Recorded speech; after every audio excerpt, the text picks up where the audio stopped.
September 2025 માસમાં જે કમોસમી વરસાદ થયેલો એ માટે વાવ થરાદ જિલ્લાની અંદર વાવ થરાદ સુઈગામ અને બાબર તાલુકાના જે અસરગ્રસ્ત ગામો છે જેમાં 33% વધારે નુકસાન થયેલ છે તેવા ખેડૂતોને હાલ KRP એટલે કે કૃષિ રાહત પેકેજ અંતર્ગત એની અંદર ઓનલાઈન અરજી કરવાનું ચાલુ છે. જે પોર્ટલ 11/11/2025ના રોજ ખુલ્લું મૂકવામાં આવેલ અને 15 દિવસ સુધી ખેડૂતોને ઓનલાઈન અરજીઓ કરવા માટે ખુલ્લું મૂકવામાં આવેલ છે. ત્યારબાદ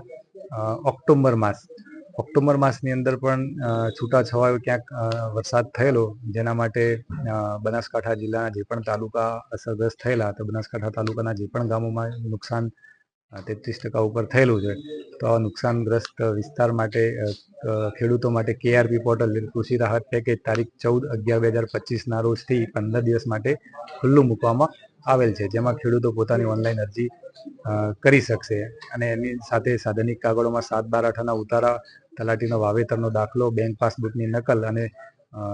સંમતિ પત્રક સાથે જોડી અને VCને પાસે જઈ અને ઓનલાઈન અરજી કરવાની રહેશે. ત્યારબાદ VC ઓનલાઈન કર્યા બાદ જે અરજી છે એ અરજી ગ્રામસેવક જોડે કેરી ફોરવર્ડ થશે. ત્યારબાદ આગળની કાર્યવાહી ચૂકવવા માટેની